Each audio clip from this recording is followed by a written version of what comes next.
Sound cue.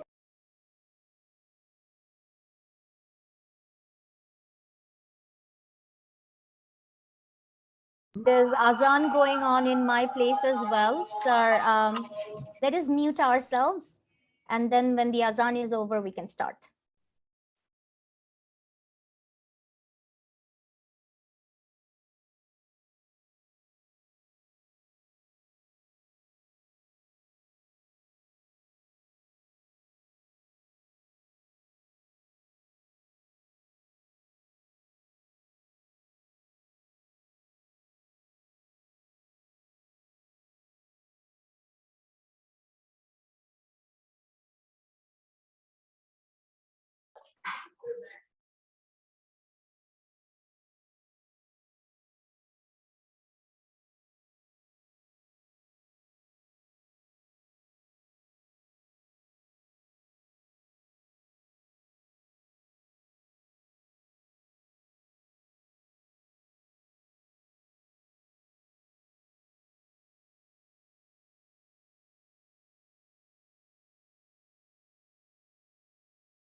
Ladies and gentlemen, respected faculty members, participants from home and abroad, organizers, the esteemed speaker of the webinar, Dr. Ahmed Mustafa, Professor of Biological Sciences and Director of Life Science Resource Center, Purdue University, Fort Wayne, and Honorable Vice Chancellor of Daffodil International University, Professor Dr. M. Lutfur Rahman. Assalamu alaikum and a very good evening to all of you. I, Tahsina Yasmin, Additional Director of HRDI, DIU, welcome you all to the international webinar on future of teaching from the classroom to the cloud. We are delighted to have participants joining from Egypt, Pakistan, India, Saudi Arabia, Nepal, Nigeria, and Bangladesh. We would like to request at the beginning of this session Professor Dr. M. Lutfur Rahman to welcome the audience briefly, as we will be listening to him at the end of the session. Sir, please.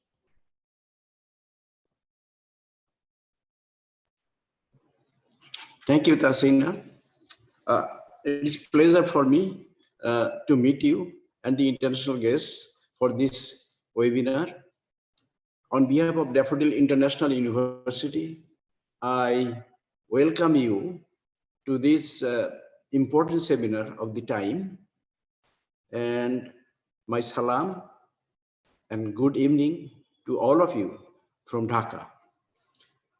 So we have our honorable presenter today, Professor Ahmed Mustafa. He is a very experienced professor in Purdue University, and he is also related to Daffodil International University. We are working in cooperation with Professor Ahmed Mustafa, and I think his presentation on this subject, a very contemporary subject, will be useful for all of us, for all participants, and the teachers, students, researchers, etc.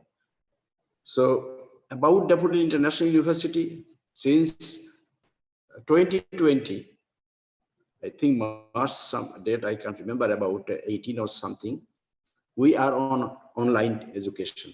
And since then, we conducted this successfully, punctually, for the whole period of pandemic. Only physical activities like sports and laboratory classes were affected. Otherwise, we are 100% on time. So we have a good background on this thing. I think our students and colleagues will enjoy it, as well as the participants from other countries.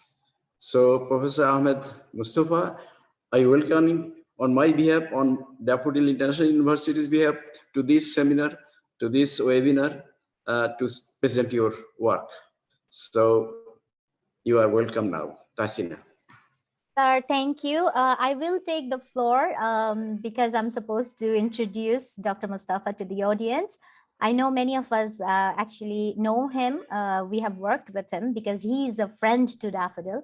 But still there's this formality. But before I do that, let me inform you all that we will have a QA session at the end of the session. Please post your questions in the chat box, or you can also ask your question directly by switching on your microphone and video. And it's really nice to see people exchanging greetings in the chat box.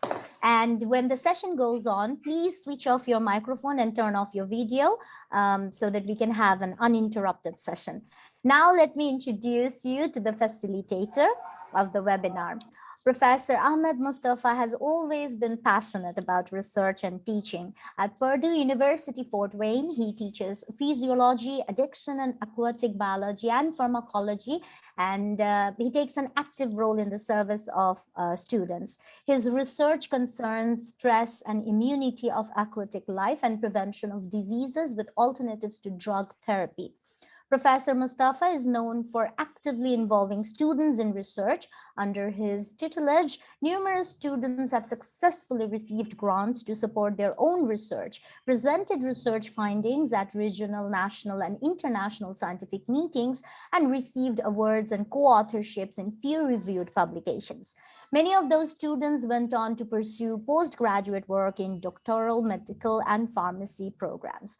Professor Mustafa earned a Bachelor of Science with honors and Master of Science from Dhaka University, Bangladesh, and a PhD from the University of New Brunswick, Canada. From the University of New Brunswick, Canada, he also earned a diploma in university teaching. Professor Mustafa has published numerous peer-reviewed research articles and several textbooks that have resulted in several citations globally. Professor Mustafa also works as editors and reviewers for several journals, expert examiners for PhD dissertations globally, and expert reviewers for promotion and tenure cases of global academic faculty. As part of his commitment to students and campus life, Professor Mustafa served as the faculty advisor to the Bangladesh Students Association and Try Better Biological Honor Society. Besides receiving numerous awards like Pippard Science Research Scholar Award, Community Advisory Council Service to Students Award, Try Better Special Service Award, and Outstanding Teacher Award from Purdue University, Fort Wayne, Professor Mustafa, with the Featured Faculty of Excellence in Research Award in 2014 and Featured Faculty for Excellence in Teaching Award in 2018 by Purdue University. This year, Professor Ahmed Mustafa has been selected to receive the Purdue University Fort Wayne 2021 to 2022 Outstanding Research Award. Professor Mustafa has a long record of significant contributions in the fields of biology and aquaculture, said Carl Drummond, Vice Chancellor of Purdue University. Even more importantly, however, has been his impressive commitment to training young scientists through undergraduate and graduate research projects. Purdue Fort Wayne is fortunate to have such an outstanding exemplar of the impacts of primary and applied research. In this talk, Dr. Mustafa will talk about the transition and the importance of using clouds in future teaching, for the availability of more information, and for designing and providing more compatible, personalized, and effective learning paths. Over to you, Dr. Mustafa. Thank you, Tassina, for a big introduction. Do you see my slide? Yes, it's visible, sir. Very good. All right. So this morning, I was watching the Bangladesh news while I was having my first coffee after the Fajr prayer. And I saw that Bangladesh government has announced that students with 2 vaccines can come back to the campus. My question is, those who have not received 2 vaccines yet, what would happen to them? Are they going to miss the classes? Are they going to be, deprived from the wonderful teachings of the university professors or college professors? Or not, right? So I think this news item goes along with my presentation today. Anyway, good morning, good afternoon, good evening, and Assalamu alaikum, everyone. But before I start my presentation, let me give you the background. So we know that coronavirus has forced our educational institutions to a different settings, from traditional classrooms and traditional teaching methods.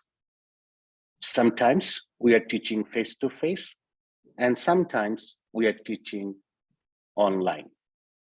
So therefore, our institutions are learning to adapt as quickly as possible to fulfill the needs of our students, maintaining the social distance with limits in the capacity, or even school closures. In case we have future outbreaks, natural disasters, political instability, and so on. So we need to learn how to implement the interactive way to enable us, the teachers, to monitor the students' learning in real time with the use of applications that will ease online teaching, or the use of traditional system along with the modern system to this new context. So first of all, I have few people to thank. I'm going to thank my colleagues, students, friends, and family from Bangladesh, Egypt, India, Nepal, Nigeria, Pakistan, Saudi Arabia, United Kingdom, and United States for joining this session. I'd like to invite Daffodil International University for creating a teaching institute called Tajkara and Ghulam Mustafa Institute for Teaching and Learning. Over the last 4 years, I believe, I have been coming to Daffodil International University and using the platform given to me by the university to train Daffodil faculty on effective teaching, building and using LMS systems, teaching assessments, namely self-assessment, peer evaluation, students evaluation, and of course, making teaching visible, like making a dossier and reporting the teaching credentials. And for this platform, I would like to thank Dr. Sabur Khan, the chairman of the Board of Trustees, for giving me the opportunity and allowing me to visit Daffodil International University often. Along with the Board of Trustees and administrators, I was helped by Mr. Izazur Rahman and Nahian Fahim.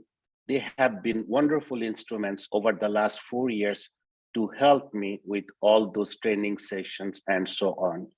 And I cannot start my presentation without thanking HRDI staff, especially Amir and Ubay. They have been very instrumental. As long as we have the institute, we believe that we need trainers or mentor teachers to run the institute, because it's not easy for me to come 2-3 times a year and then talk to the professors at Daffodil International University. I thought if we can train the trainers, then they would be able to move forward and train the future faculty, current or future faculty, old or young faculty. So because of the training they have received and because of their highest credentials, incredible, self-assessment, self-training, their reporting, their making of dossiers, all those credentials, teachers, the Tajkara and Ghulam Mustafa Institute for Teaching and Learning have selected Farzana Yaslam Ovi, Fauzia Akhtar, Amit Chakraborty, Dr. Aminul Haq, Dr. Sarwar Hussain, Mushfiqul Islam, Murshida Khatun, Mustafizur Rahman, and of course, Liza Sharmin as faculty mentors to train other faculties. So I thank you all for joining the Institute and helping me out. All right, so for today's presentation, I'm not a formal speaker. All my presentations are like storytelling. I don't memorize my speech and I don't prepare my speech except some pointers. So I'm going to divide my presentation into 3 categories today. First, I'm going to go over the history of teaching, then evolution of teaching, and lastly, the transition from the classroom to the cloud. The history of teaching part has been copied from some books and presentations and web-based information from Web Dean, Arlene Mehta, and Mr. Forbes Jordan from the American Foundation of Education. So let's start with old teaching system that started in ancient Greece. At that time, goal of teaching was to promote patriotism. Curriculum concentrated on exercise and games, physical training, dance and music, because they wanted to train the warriors so that they can be physically fit and then work for their country. Welfare of the individual citizens was secondary to educating the citizens. Primary focus of the teaching at that time was on the maintenance of military staff to create and generate intellectual quest were not in the agenda. And the female students were not encouraged to receive formal education. But the impact of today's teaching is still based on the ancient Greek teaching that we need to have, physical and moral training from our education system. And that philosophy is still being used, that was developed in ancient Greek, especially in Sparta. From Sparta, we have Socrates and Plato and Aristotle. Socrates was the ancient philosopher who taught Plato. Plato later taught Aristotle. Socrates introduced Socratic methods, and Aristotle introduced scientific method of investigation.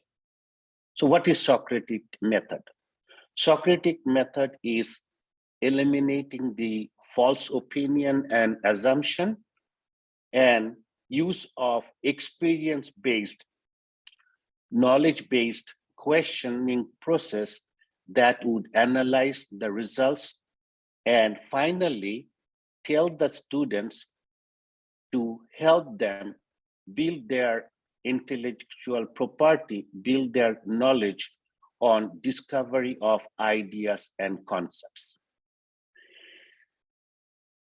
After the ancient Greek, the modern Greek in Athens moved a little bit further, but still there was no compulsory education, except for males aging between 18 and 20.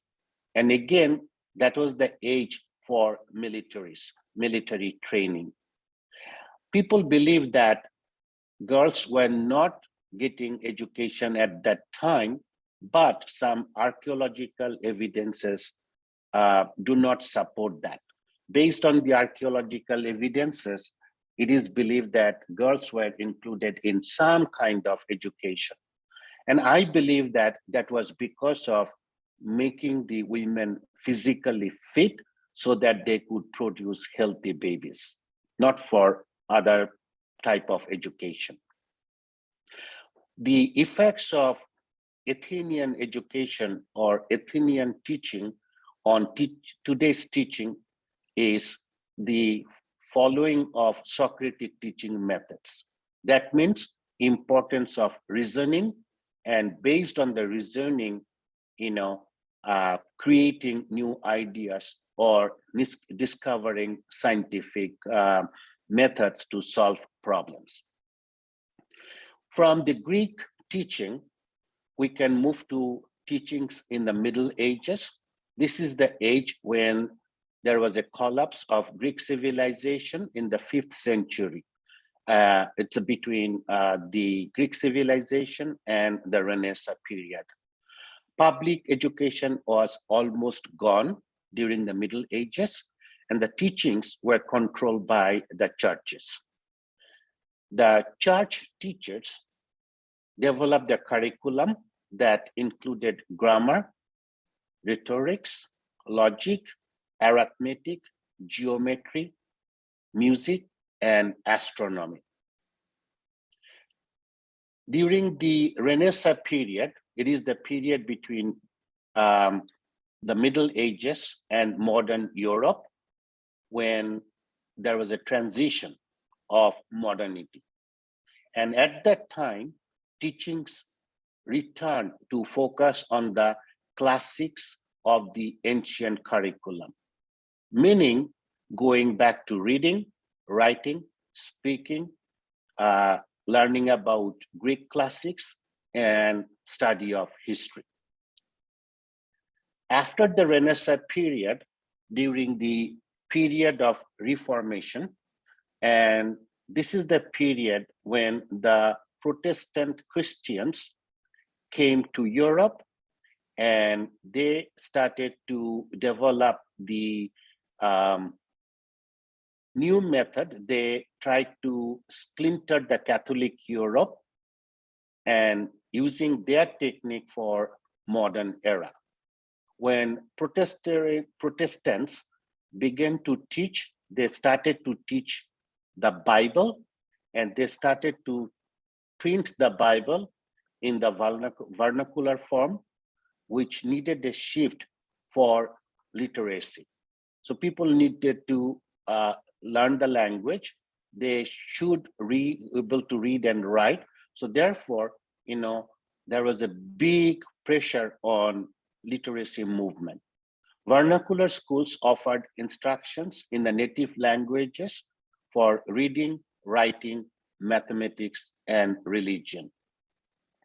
When the Europeans moved to colonial America, the English Protestants were the first one to establish an educational system in the colonial America. And then they made a law called Massachusetts Law for elementary education. The law states that all the children needs to go to school for elementary education. From the colonial time to today, there was a new focus on mathematical knowledges that split between the grammar school, which taught math and vocational schools, and academic institutes, which focused on classics curriculum. So there is a difference between grammar school and other academic institutes. Private, then public colleges were established for higher education, but they were not mandatory. From the colonial time to the present, especially in the 19th century, in monitorial schools had one teacher, usually the most knowledgeable person, along with trainee teachers giving lectures to hundreds of students.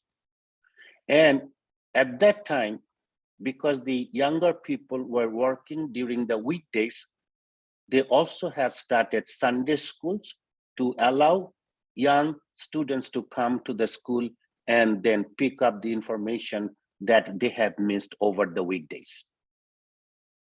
From colonial time to the mid-19th century, people started to have common schools in response to urbanization.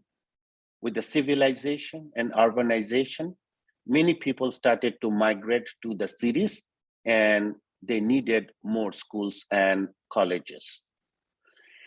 From elementary school, started the secondary education. The first comprehensive high school was established after the Civil War, but it was mainly concentrated in the Northern America. In the southern states, the movement was a little slow, but eventually they caught up. Then came the higher education. And the first university, University of Bologna, was established in 1088 that have never been out of operation. It still holds the title of the oldest university in the world. In Morocco, in the city of Fez, Fatima Al-Fihri founded a mosque which she turned into a university.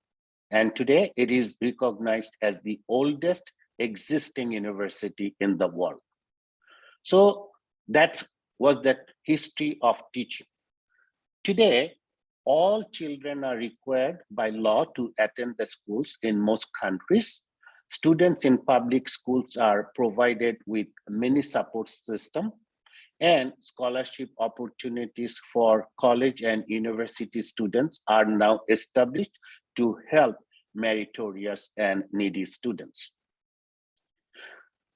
So let's talk about evolution now. So now we know that we have moved from ancient Greek to modern world. We know that we have established schools, colleges, and universities.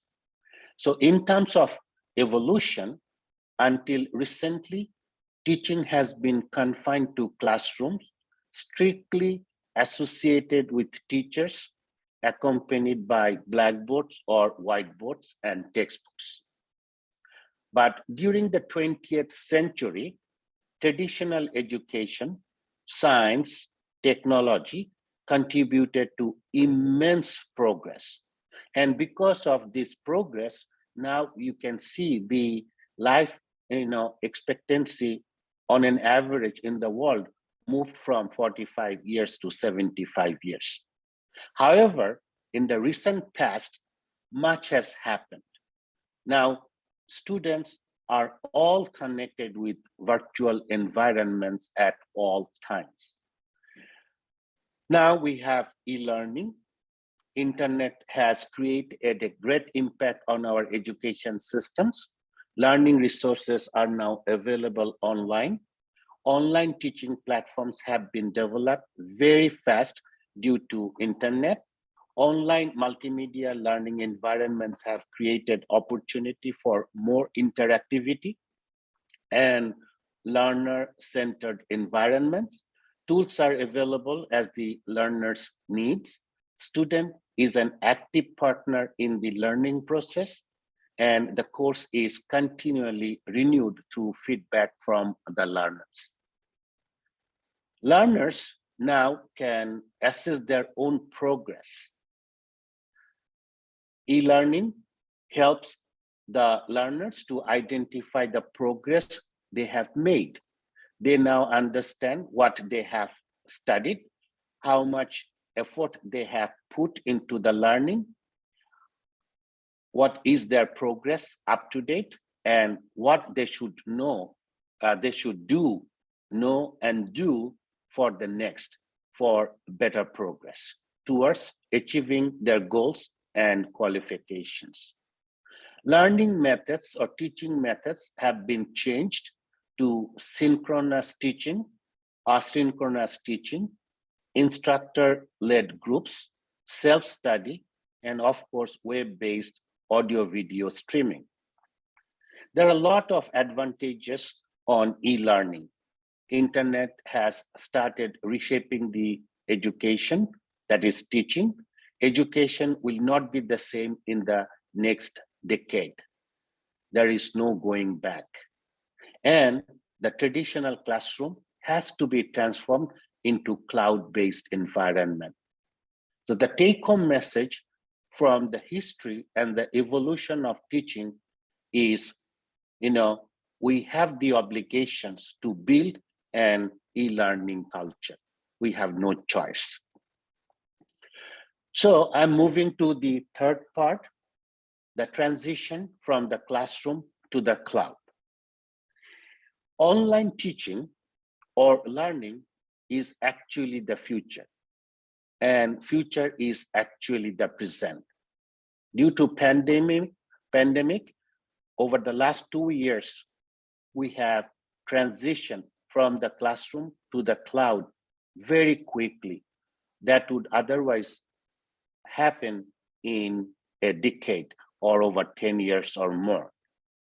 It is a great media for shopping, watching movies, reading books, newspapers, attending job interviews, talking to your physicians for telemedicine, and of course, teaching and learning. So we have to appreciate the availability of online resources from the cloud for our everyday life. Studying online gives our students more flexibility for career development. Life is getting harder and harder, and the expenses for higher education, it is getting higher and higher. So I suggest that students should work part-time like the Western Hemisphere and support their own education without putting too much burden on their parents. So therefore, students can now work part-time and fit their work schedule around their coursework easily by participating in an asynchronous class. Students can gain more work experience and learn new skills to help them to become organized, to manage their time better, and to advance in their own career. So 2 things here is being organized and managing their times. These 2 are key factors for success. Because students are using resources from the cloud, working part-time, they must have their time managed better, and they have to know how to organize everything in their life. So for career achievements or advancement, cloud-based information or cloud-based teaching is very, very helpful. Cloud-based teaching will provide students flexibility. For online learning, students will be able to choose their own learning environment that works best for their needs. It could be in the local library, coffee shops, in their locality, or the gym. For online classes, students don't need to go to the class. So therefore, they're going to have less time on the road and more time on their studies. They can lower their cost and their debt from students' perspective, even though they're going to pay the tuition fee and buy the reading materials, they have to spend less money for renting houses and transportation. I'm going to talk about university perspective later. Students will be self-disciplined and they will be responsible. Since they are paying their tuition fee and they would love to earn their degree on time, self-discipline and responsibility would help them to be very organized and manage their time. Studying online will require their self-motivation and time management skills because they are going to spend a lot of time on their own. Online course will not only teach students a subject or a topic, but will also help them become self-motivated and confident so that they can go to the real world and make themselves suitable in the new environment. So what are the future teaching platforms? Even if you go back to the news item that you and I have watched on TV or read from the newspaper, we know that students with 2 vaccines are going to be able to come back to the traditional classrooms. And students without having 2 vaccines will be learning things from home. So the future platforms would be physical, traditional classroom teaching, digital, that is online teaching, and Daffodil came up with a new title called physical and digital, that is hybrid teaching. And hybrid teaching is actually the future.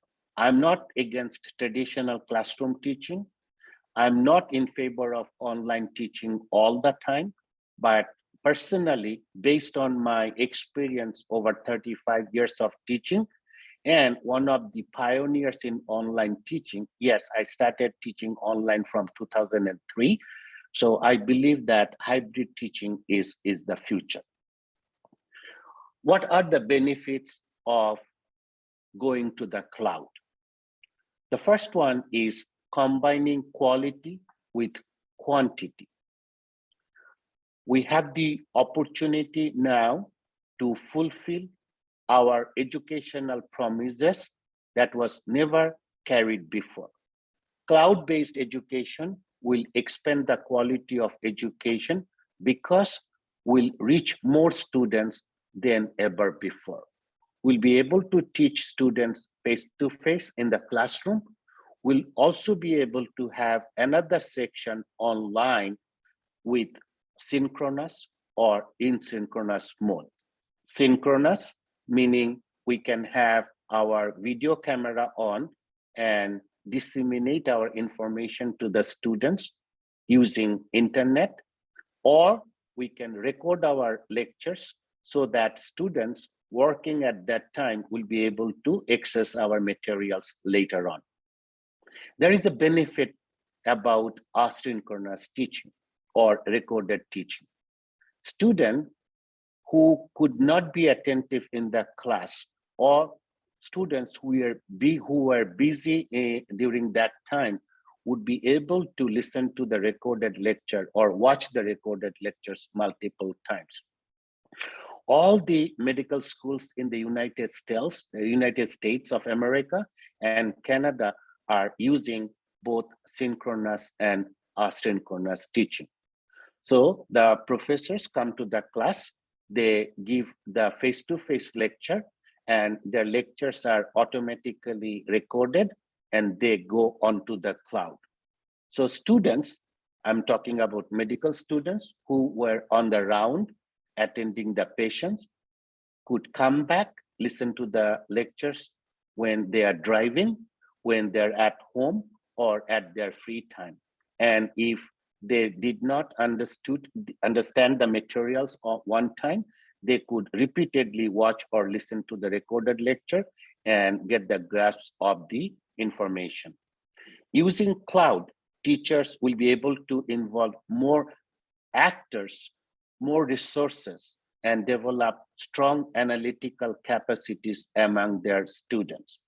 And by knowing each student's progress and need, teachers will be able to provide more compatible, personalized, and effective teaching for the needy. And this is important because using the LMS, students will be able to see their progress, and the teachers will also be able to assess their teaching. And based on the students' progress and self-assessment, they'll be able to, revise their teaching method and also help the students improve in their study methods to achieve the goals. Cloud is one of the essential tools in search for quality education because it is accessible to everyone, available anytime and anywhere, and it can be customizable for each educational context and purpose. It is the technology that shifts the emphasis that previously concentrated on traditional teaching using textbooks and whiteboards.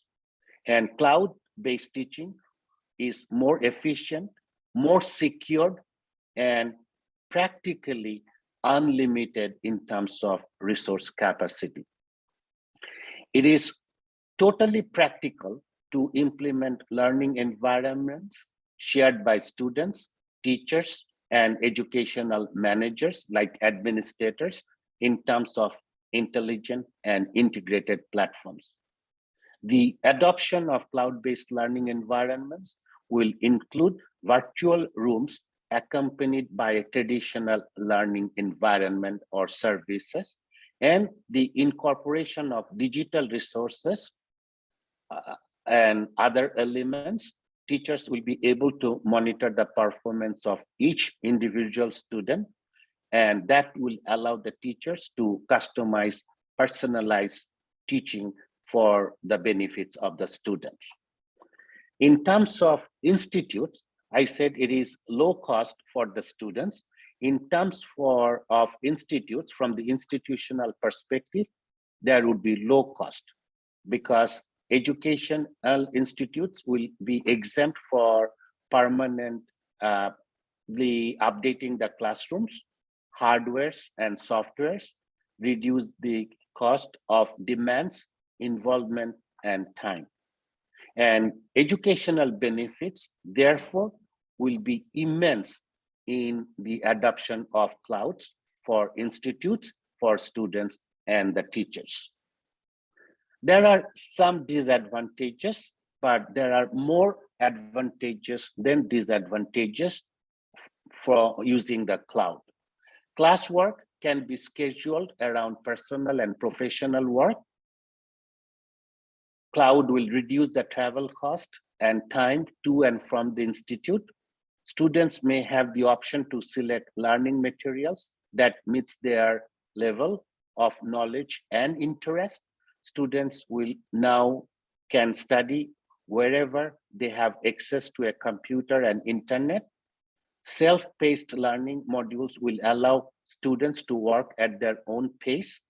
flexibility to join classrooms or discussions in the bulletin board will allow them to talk to their classmates and instructors remotely.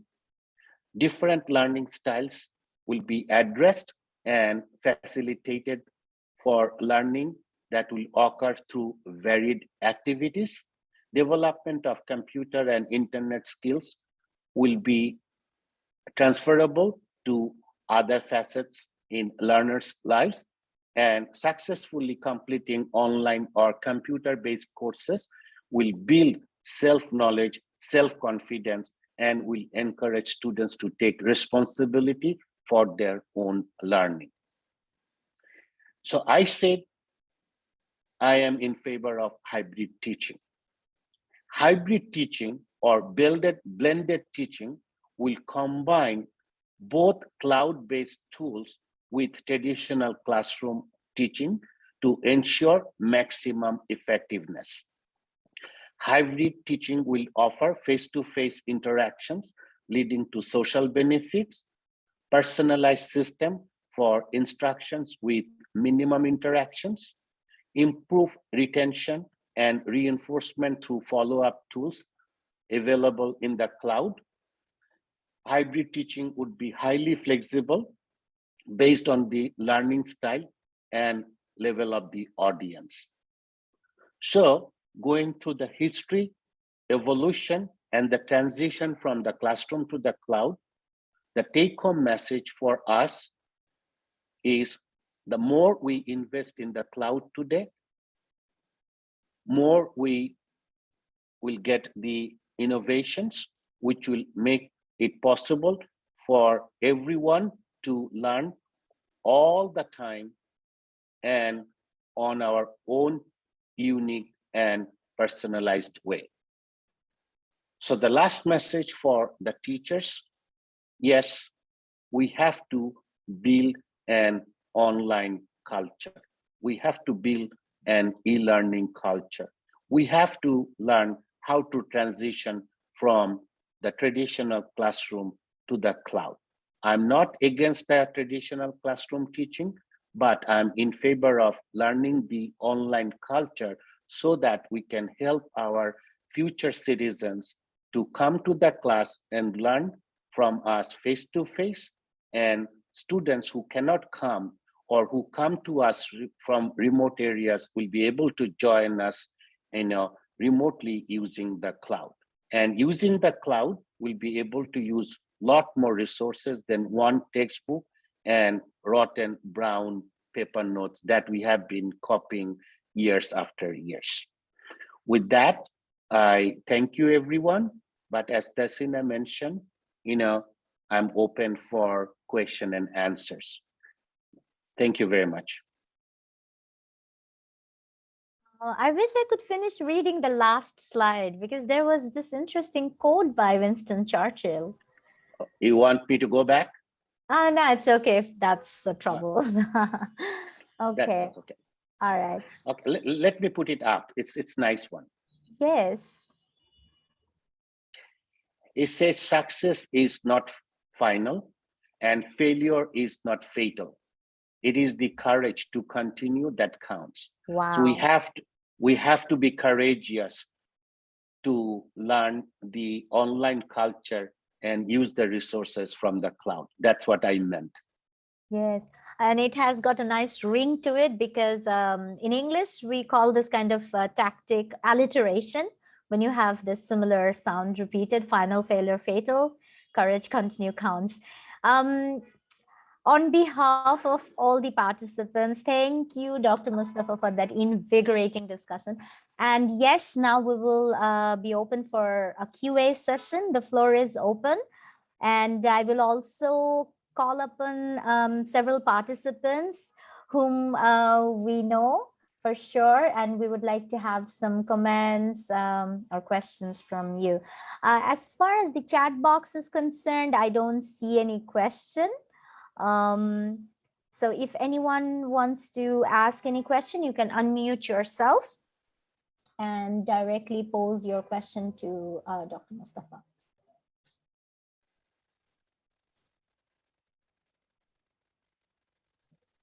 I see no one.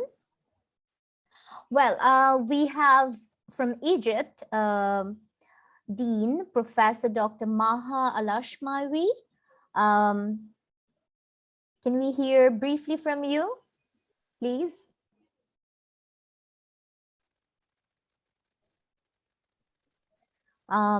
Okay, two participants raised hand. I can see Nafis. Yes, Nafis. Thank you, ma'am, for allowing me to ask the question. Sir, like you have an experience from like 2003, as far as I can recall, that you have been conducting online classes or like teaching students from 2003. So that's a long experience. So my question would be like, you have seen the changes. What are the actions or what are the activities that worked for you? And what are the activities actually you think we should not address first? That means we should avoid during our online classes. The activities that work and activities that did not work for you. Just share your experience. Thank you. All right. It will take a long time to provide a list of activities that can be incorporated and activities that should not be incorporated. So let me go back to 2003. You know, Purdue University is world-renowned university, and we also have Purdue University Global. So we have bought Kaplan, which is one of the internationally recognized online platform. Anyway, so in 2003, I was approached by my vice chancellor to open a class on pharmacology.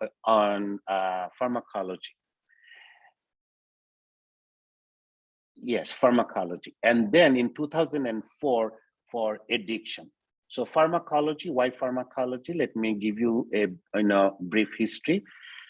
The university thought that my teaching on pharmacology was totally different than other traditional teachings, because when I started teaching pharmacology to Purdue students, I did not go over the books and disseminated the information. So those who are in pharmacy know that most teachers will go up and tell you that this is the disease, and for this disease, you have to take these medications. I completely changed that approach. And then I started talking about human body anatomy and physiology before I taught pharmacology. I said, this is your heart, and this is how the heart works. So if there are issues in these areas of the heart, you have to use these medications because this is how they work.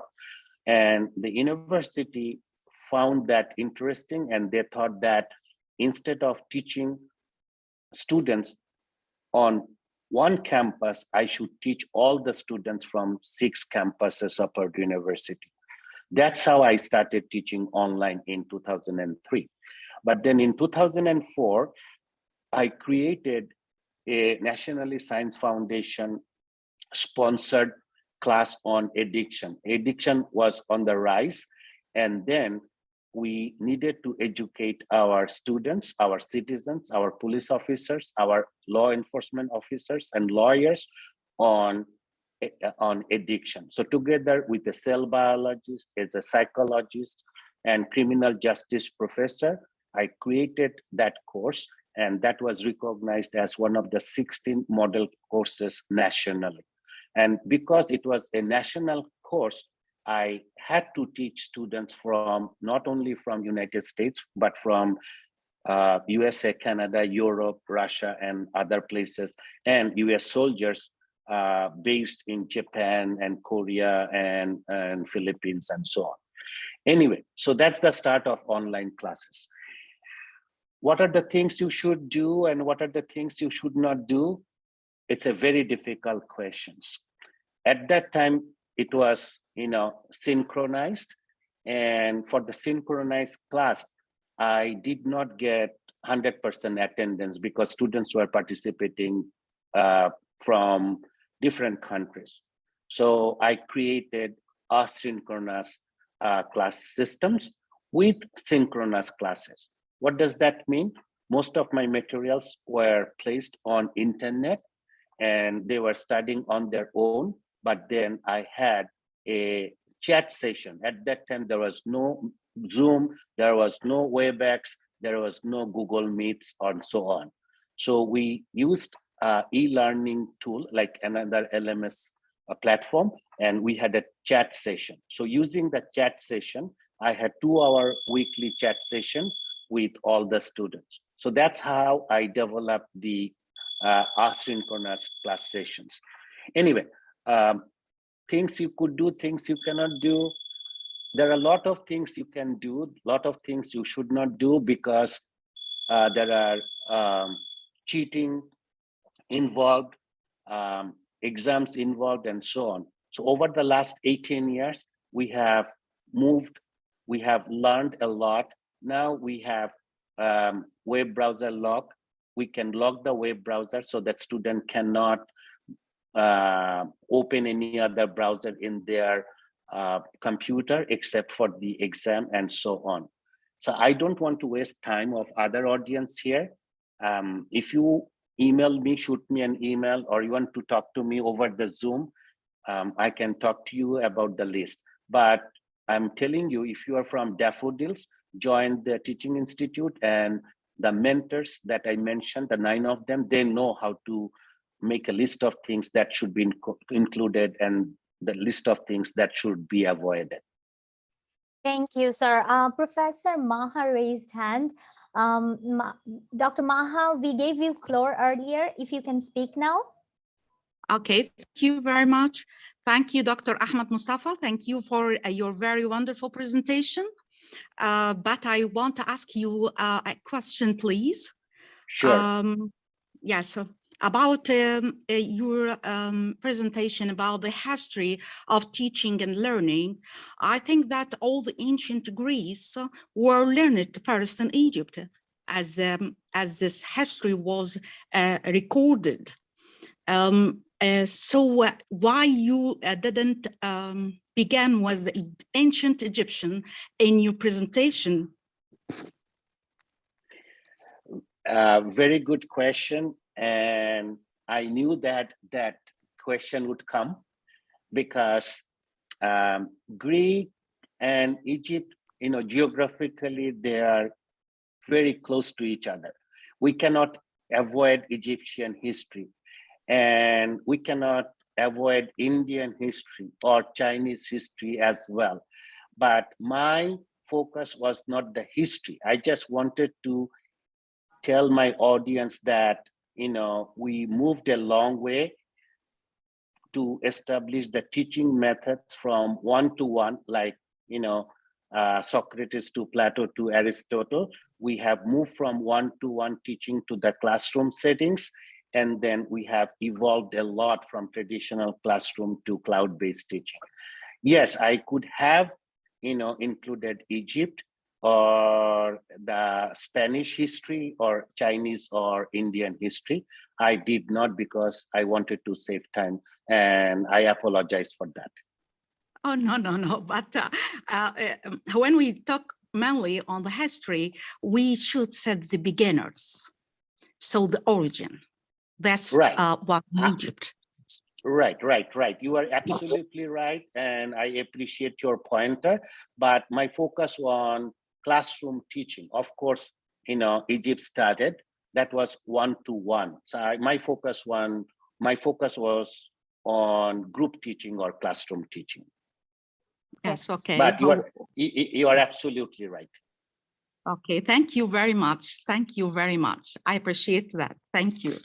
No problem, Professor. Thank you, Dr. Maha. Thank you for contributing to the discussion. Moving on, we have Mushfiq's question. We have a couple of questions now lined up. So if we can go very quickly, first we will have Mushfiq's question. Thank you, madam, for giving me the floor. And thank you, Ahmed Mustafa, sir, for this nice session. I would like to emphasize on one thing that I've talked with Ahmed Mustafa, sir, with this issue before, that the reality of America and Bangladesh is not same. So what will be our approach to develop gradually? Like students in America, they're doing part-time jobs. They are actually facilitating their own education. But in Bangladesh, most of the case, the students are dependent on their father and mother. So please, if you say something about this. Thank you, sir.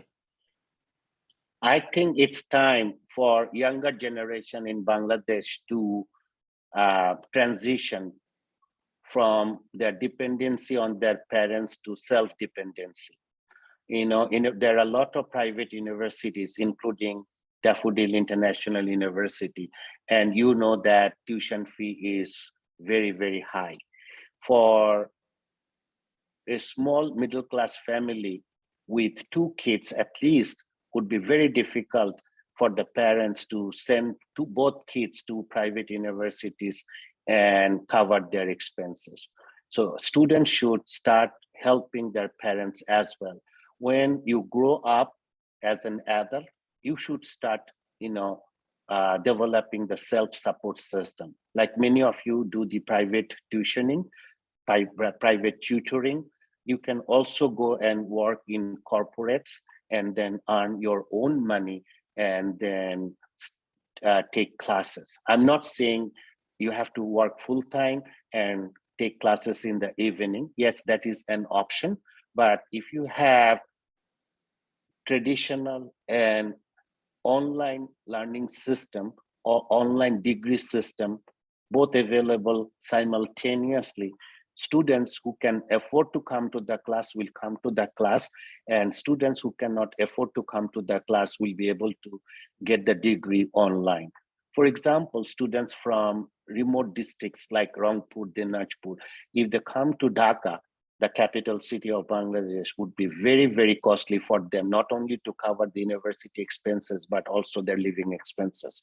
With online synchronized or asynchronized methods of teaching, they'll be able to take the same classes from Rangpur or Dinajpur or Jamalpur or Rangamati, and then we'll be able to get the same quality of education. So we have to move forward. We have to have the transition. And you have been doing that over the last 1 year. You are offering classes online. You are trying to, provide degrees on time. You are helping students. And from Monday next week, from the 22nd, you have to support the system, support the students who are coming face-to-face with 2 vaccines. And you have to support your students who are not coming to the class because they don't have two vaccines. So how? Talk to the institute, talk to the administrators, and come up with new methods of teaching. Thank you, sir. Just to add here, students can also work as student associates at Daffodil, but the options are not like for everyone, a few chosen ones. Moving on to Mritika Shield's question. Mritika already posted the question in the chat box, but Mritika, I want to give you the floor. Can you ask and clarify your question? What about examination ethics? Mritika? I think she's not with us. I can answer that question. Examination ethics. Ethics is a big thing. And this is a big question. So in 2003, when I started teaching online, I started giving them online exams. And I realized that, there were lack of ethics among the students. All students don't follow the ethics. All students are not honest. So sometimes some of them, cheated. So to avoid that, I had the testing center. Most universities have testing centers.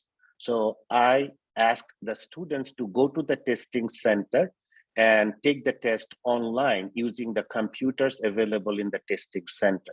Like when you go for TOEFL, IELTS, GRE, same principle. So you would go, you would book your, placement with the testing center over the phone or online. You go, leave your baggages, cell phones, everything at the counter, and then log on and then take your exam. Okay, then I learned that they can use multiple screens and take shots and cheat. So then I changed the system to, the testing center manager facilitated logon system. So you log on to the LMS and you click on exam 1 or exam 2, the one you are taking. So, but you would not be able to start that exam until the proctor presses the password or provides the password. So passwords were given to the proctor only. So proctor will come and then put the password and exam would start. And then at the end of 60 minutes or 75 minutes, the computer will shut down on you automatically. Now, the next question is, how about students from off campus? Yes, so now in America, there are private testing centers, like you have testing centers in British Council and American, embassy for taking TOEFL and IELTS and GRE. So I would send the instructions to the proctors of your choice, the center of your choice. Let's say Tasina is in Chittagong, and she would email me, Dr. Mustafa, I want to take the test from Chittagong because I'm in Chittagong for a family business, right? So I would give a 1 day or 2 day or 3 day period to take the test. So she would book an appointment with the testing center in Chittagong, and then she would pay 25 rupees or $5 testing fee. Not me, not the university. It's her responsibility because she is out of town, and go there and take her test. Okay, so now I also learned that something happens even in the testing centers, right? So now we have learned how to do web lock system. So as soon as you turn the exam on, let's say there is a student from Rangamati and there is no center in Rangamati or Bandarban to take the test. So I would not disallow that student to take the test from Bandarban. Of course, the student can take the test using the phone or laptop or the computer from Bandarban. But at that time, there would be a web locker system. As soon as the student clicks on the exam, all the browsers would be locked. So there would be no way that student would be able to call his or her friends or Google anything using his phone or laptop. So only that 30-minute given period will allow him or her to take the test only. And if that student uses multiple computers, multiple phone, I have no problem because that student has to answer 100 questions in 30 minutes. If the student wants to waste his time or hard time calling the friends, let him do it. I have no problem, but she's not going to get a good grade, right? So that's how we control the ethics. But if you are a student, you should be ethical. Why should I, create all these barriers? If you are not ethical to yourself, you will not be a successful person. So follow your heart and follow the ethics wherever you go. Just to add here, we have been repeatedly, trying to prevent that at our end as well. We do not have this kind of strong technological support, but students still, after going through this online teaching learning situation for almost 2 years in Bangladesh, students still cheat, knowing the consequences that they will get a failing grade. Anyway, we have piles of questions. Now I want to give floor to Muhammad A.K. Azad. So you raised your hand. Thank you, madam, for giving me the floor. And thank you, sir, for your nice session. My question is, as a teacher of pharmacology, have you ever thought about the health issues of the students? Or students notice you about their health issues for continuous online learning and teaching? Sometimes they claim their headache problem, their visionary problem, they are losing their interest in online education, and also sometimes they feel short temper problem, such type of issues. Have you ever thought as a pharmacology teacher, or what would you say regarding physiology and such type of continuous online teaching other than occasional or obligatory distance learning? Thank you, sir. Okay, so there are two different issues here. One is mental health and one is physical health. mental health, ignore হচ্ছে সবচেয়ে বড় বিষয়। mental health. Amrin, তোর কপালে থাকলে তো পরে দেওয়া যাবে। okay. It's okay. So mental health problem is a big problem. Of course, social isolation, keeping ourselves locked in our houses for months after months is a big issue. So I'm not going to address the mental issue. Your question is physical issue, physical health. So I'm going to ask Nahian, one of your colleagues from Daffodil University, senior lecturer of pharmacology, who is now a graduate student at Purdue University. Now, Nahian is working with me for a capstone class for graduating seniors. So we have 34 students in our class. They're graduating in May. They have to develop a senior project and present that to the whole campus at the end of the semester. They have to showcase that they have learned everything from us, reading, writing, critically analyzing stuff, and so on. And yes, we are facing similar complaints from our students that they have COVID, their parents have COVID, there are issues in the house. Fahim, how do you manage those issues? So I'm letting you answer that question. You have dealt with students in Bangladesh, you are dealing with students in America. How are you dealing with those students with physical problems, physical health issues? Am I audible? Yes. Okay, thank you, sir. So I have seen that the situation is pretty much similar both in US and Bangladesh. But the thing is the accommodation of students and the dealing situation of a student is quite different here from Bangladesh, because we have here at Purdue University, we have a specific system so that we can accommodate the sick student differently and the normal students who are willing to come physically in the class differently. But I believe that in Bangladesh, the situation is quite different because of maybe we don't have that much technological support. But here we can accommodate the students through Zoom, and if they are not willing to come, if they feel sick, we can be able to make them participate through other platform. And by using Brightspace, we can easily help them so that they don't miss any classes or any kind of assignments or any kind of task.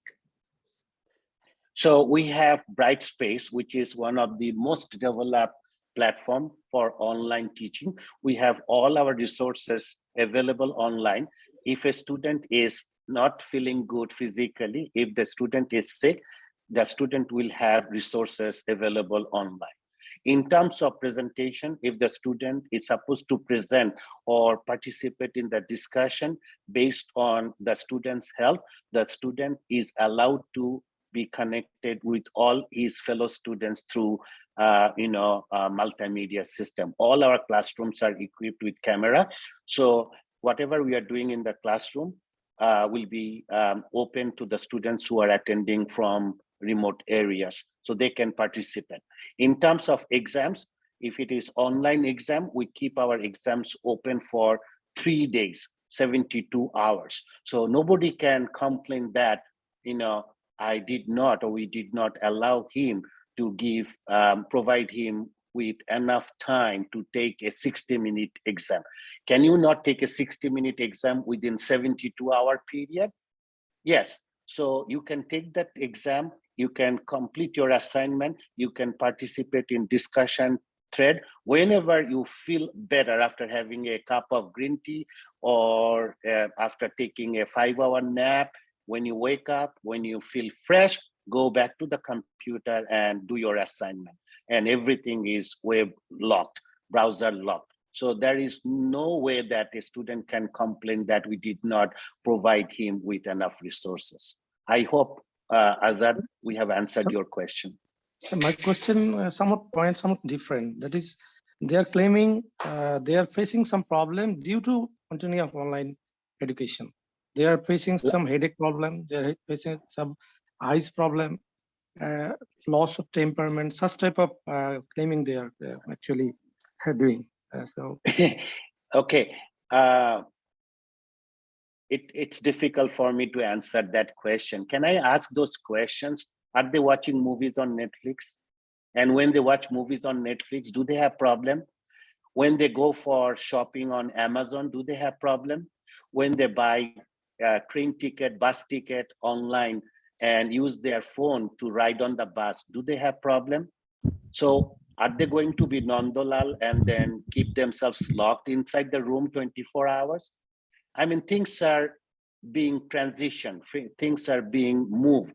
You know, next time you come to America, let's say Tasina is coming to USA for PhD, hopefully, you know, and if Tasina comes, she has to use her phone for boarding pass, for immigration. There is no paperwork anymore. She has to have an app on her phone and then record her flight number and passport number and take a picture and show it to the immigration officer, and immigration officer will have the clearance before she even lands Chicago. From going from USA to Canada, like we cross the border every now and then. So we have to have an app, you know, arriving Canada. So I put my phone number, my passport number, my date of birth, and my home address. When I go to the counter, I just scan my barcode and immigration officer turns the green light on. I just pass the bar and get into Canada. I mean, what will we do with those students? If they really are having issues, they should go back to the physicians and treat their eye problem and brain problem and ear problem. I have no answer for those. I mean, this is the new era. This is the new time. We have to deal with these changes. I'm sorry, Azad. Yes. Thank you, sir. I understand the concern, yes, because we face the same issues from students. They say, oh, we have back-to-back 2 classes and we're tired of looking at the screen and all that. Now, but we have to move on because it's almost 9. We have questions from Dr. Lisa Sherman, Madam, Head of Department of English, and then we will go to Muhammad Ghulam Mustafa. We still have a few more. So, Madam, if you could ask your question. Thank you very much, Tasina Madam. Thank you, sir, for your enlightening speech as usual. Sir, your presentation today covers the story of a paradigm shift in teaching. My question to you that will there be the changes in teaching related research as well? Of course. There are research called pedagogical research. And then, of course, there will be changes. All the questions you are asking me, all the answers I am trying to provide, you should put them, analyze them, critically review them, and do research for paradigm shift, that for the transition from the classroom to the cloud, for traditional teaching versus online teaching versus hybrid teaching. Of course, there would be changes in research. And this is the time, since you are in English department and you are teaching a different cohort of students than Azad, who is teaching pharmacology, this is the time to critically review both sides, science classes and literature classes, and then report them to the audience so that the future teachers can learn from your research and move forward. Thank you very much. Moving on to Muhammad Ghulam Mustafa, sir. Very good evening and Assalamu alaikum from Bangladesh. I'm Ghulam Mustafa from Department of Tourism and Hospitality Management. I was so a bit lucky to get some sessions by our Ahmed Mustafa sir. I learned lots of things. Actually, as you know that the hospital industry, we are using hands-on lots of practical work. As our Honorable Vice Chancellor already said, about the lackage of the hands-on practical class due to COVID. But I'm getting some observations. A few of my colleagues already said something, but I have a different observations. The students who are actually working, and that means they study and working, they like these physical conditions because they can work, they can enjoy the lessons, the recorded lessons, or maybe through online. But some of the students who are actually not working, they're getting very bored and getting tired, and they're looking when the class will be open physically. The things is they are actually, students are not getting chance to work in Bangladesh as USA or maybe other country, developing country, they get work and study, but still now Bangladesh not that much open. And this is the things actually happening. And I'm actually following the competency-based teaching, CBT, and as an assessor of that. But it is very difficult to, during the sessions, to use this teaching methodology. Sir, do you have any other suggestions or options for us as a competency-based teaching the student can benefit it in these situations? Okay, so let me ask you a question. Asking question against question is a very good way of learning. Yes, so let sir. me ask you a question. So you are from the tourism department. Yes, 10 sir. years ago, 15 years ago, or 30 years ago, when I was in Bangladesh growing up at the university, it took us 3 months to arrange an excursion. Okay. True. So to get the funding, I had no idea how much would it cost to take 30 students to Cox's Bazar. So now everything is at the tip of your phone. There are a lot of agencies that can make packages for you. So now you have started not only going to Rangamati and Bandarbon anymore, you can find nice packages to go to Thailand, Malaysia, Nepal, Bhutan, and so on. So use of online resources, don't you think is a good idea for modern tourism industry? Yes, right? Okay, let's go back to science. You talk about, doing things, hands-on experiments. Beautiful question. Yes, it's a big issue. When I was a student, I dissected one frog, I dissected one cockroach, I dissected one earthworm in 4 years of my undergraduate teaching in Bangladesh. Okay, all right. So now when I teach pharmacology, I cannot dissect too many animals because of animal cruelty. So hands-on experiments are limited using live animals. Okay, that's a number one point. How have we overcome those issues? We have apps now. So what I do is, instead of killing 50 frogs, I have one frog, I anesthetize the frog, I dissect the frog, open the heart, and use medications to slow down the heart rate or increase the heart rate. I don't let students kill the frogs right and left, but I have the apps on their computer. What they can do is they can dissect the frog online and simulate the situation. So they can add 1 drop of acetylcholine, slow down the heart, 2 drops of acetylcholine and make the heart even slower, 5 drops of acetylcholine and stop the heart. So now they know that underdose will not work and overdose will kill the frog. But if I had to do that, with hands-on live animals, would I be able to provide them with 10 frogs to have 10 different dosages? No. Okay, so how are they going to learn? Like med school, students go to med school and learn the human body and functions over first 2 years. Then next 2 years, they learn biochemistry, pharmacology, medical ethics, and so on.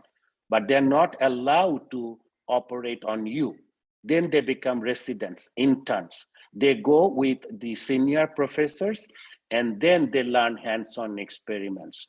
So yes, we have to move forward. We have to transition. We have to use simulated applications, softwares to learn the basics first before we touch the live animals, before we touch an automobile, because we cannot break down a Mercedes anymore. So we have to use a machine like the pilots. Can you give pilots the planes and learn flying on the sky? No. So what they do, they go to the simulation room, and learn flying first using the computer, then they sit with the instructor, then they are given the plane, because they have 75 passengers on their hand, 300 passengers on their hand, right? So hands-on experiments are good thing, but before you do hands-on experiment, you have to learn the theory first, you have to learn the practicality first, then you have to have hands-on experiments. It's time to move from traditional learning to modern learning. So I don't know how, it based on the discipline. Lisa may ask, how shall we teach, Shakespeare's drama online? Maybe she needs to show movie clips before she asks her students to do the drama, participate as actors and actresses. So you are the younger teachers. I'm old, I'm 60 years old. If I can transition from traditional to the hybrid teaching, you should come up with 100 more times more knowledge, more applications, more methods than me for future teaching. Come up, do research and come up with ideas. Teach me. Yes, sir. I would like to also ensure something. In the pandemic situations, I introduce in Daffodil home-based lab practice. That means students, wherever they are, they use their own kitchen, their own ingredients, and try to all the students come to the online platform and make something. Their parents become an audience and a food tester, how they actually prepared the food hygiene. There are some certain questions. We try to introduce these again, but we're trying still now. But your suggestion also is very good. But at the same time, sir, because you are in a developing country, if you feel that is there is some kind of software or many applications in tourism hospital industry for hands-on training, sir, give us some suggestions. It will be better for us to improve. Thank you, sir. I'm sure there are apps. I know apps about my area, but I'm sure there are apps for you guys. I'll try to find some. I'll talk to my colleagues in the tourism department, and if I find something, I'll forward them to you. Thank you, sir. Thank you very much. Thank you. It's really getting late and our VC sir is waiting, but we still have 3 questions and a comment from Pakistan. But now I would like to request the Honorable Vice Chancellor of Daffodil International University, Professor Dr. M. Lutfur Rahman, to sum up the session as the session chair.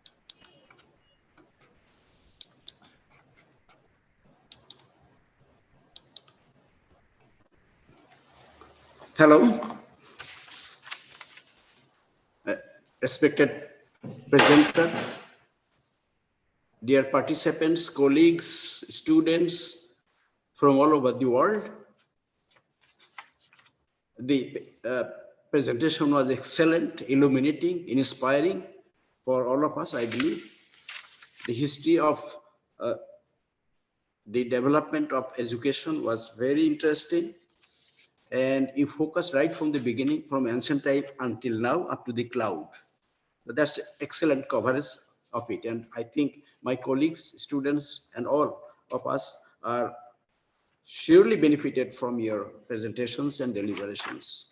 There are a lot of things people asked questions that shows that it was heard properly, it was interesting, and they learned and they participated.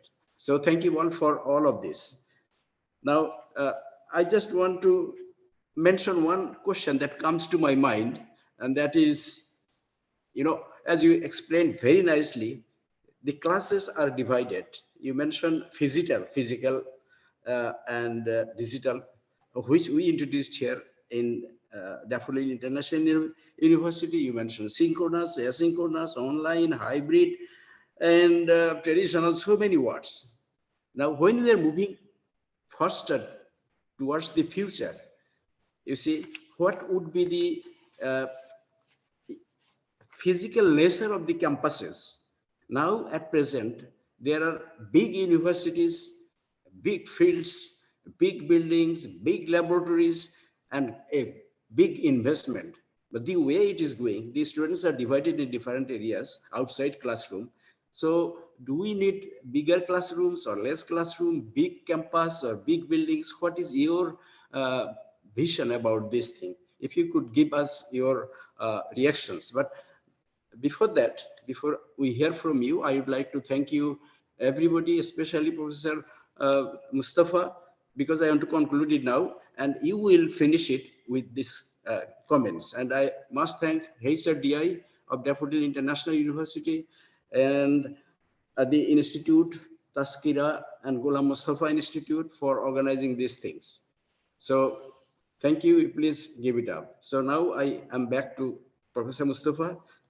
Thank you again for your presentations. And what is your vision about these physical campuses in the years to come? Thank you very much. I finish it here. Thank Good you, evening, Vice Chancellor. Thank you, Vice Chancellor. I really, really appreciate you coming and spending 90 minutes of your precious time with us. And I cannot bring any more words except thank you again and again and again that you and your university is giving me over the last 3-4 years. Very good question. Every country is different, and every environment is different. In terms of United States, campuses are getting smaller and smaller. Purdue Fort Wayne Med School, and Nahian can testify on that. It is only a small 3-story building. Only a 3-story building, like smaller than your Daffodil University, the Dhanmondi campus. Very small. We have 8 or 9 classrooms, and research labs, and some digital labs. So students, this is interesting, So Purdue is one of the 3rd largest university. It is the 3rd largest university in the United States. It is one of the top Big 10 universities in the nation, and it is one of the world-renowned university, right? Okay, so we know that.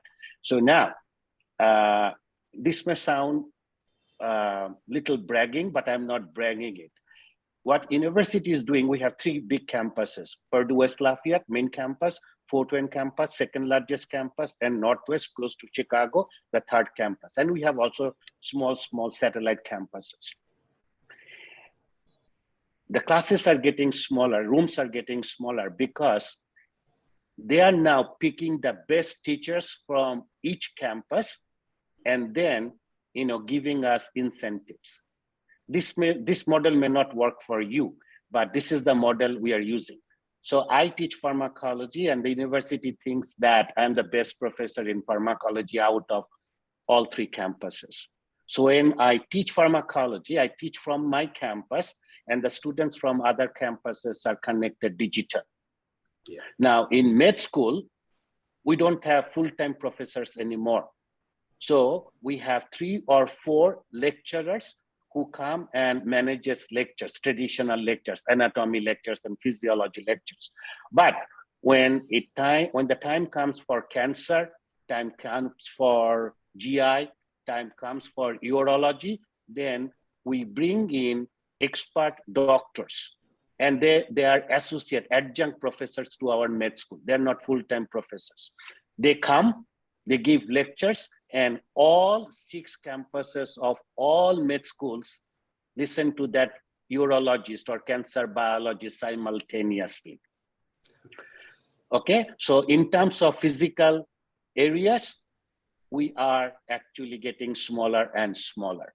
But Bangladesh is a country with 160 million people. The campus you have is a wonderful campus in Ashulia. You don't have to reduce that because you have to accommodate 12,000, 14,000 students in that campus. But instead of getting another 100 acres of land from the surrounding area, open digital labs upstairs, make a floor on the 17th floor, 19th floor, go up to the sky, and then accommodate students from Rangpur, Dinajpur, Rangamati, Mymensingh, Kishoreganj, and so on. Okay, so that is the future. That is the future. I mean, in Bangladesh, the context is different. If you don't keep your campus physically, then a lot of poor people, the janitors, the cleaners, the peons, the chaprashis will not get jobs. So your context and our context are totally different. Okay, so I Okay. hope you understand. I don't have a cleaner anymore. 20 years ago, the janitor used to come and clean my basket. Ask Nahian, I clean my own basket. I keep my basket outside my office in the afternoon, and next morning when I come back, I take the clean basket in. And the janitors, the cleaner, only clean my office once a week, and they don't make coffee for us anymore. There is a coffee pot in the departmental office. You can go and get a cup of coffee in the morning, or later on when you need your own coffee, everybody has a coffee machine in their own desk. So things are changing, but you cannot use this model in Bangladesh. We have to provide job opportunities to other people. So, but things will change. Once people are educated, those peons, chaprashis, cleaners will be able to find different kinds of jobs. I don't want to talk about that because it's already 9 o'clock and Tasina is signaling again and again that we have to conclude. But Tasina, I'm open. Those who want to go can go, and if Yes. somebody wants to stay and ask me questions, they can stay. I have no problem. I have another half an hour for you guys. Thank you, Professor. I need to go because Yeah. I am pressed for time. It is more than 9 o'clock. So can I say bye Yes. from my side? course. Definitely. Of course. Thank you very much for giving me 19 minutes of your time. Thank you again and again. And hopefully I'll be, going to start my traveling soon. I'm going to go to Egypt and Bangladesh and other places. And inshallah, when I come to Dhaka, I'll have a physical meeting with you. Most welcome, Professor. Thank you. And then on the side, I don't want to declare that, Izaz has been pushing me. Dr. Subur Khan has been asking me to have MOU with Purdue University. I have been talking to my administrators and I have been asking them to come to Bangladesh in the near future. So hopefully with pandemic going down, they'll be able to come and then have a friendly discussion with you soon. Yeah. Looking to the future. Thank you. You're welcome. Thank you and goodbye, VC sir. Have a safe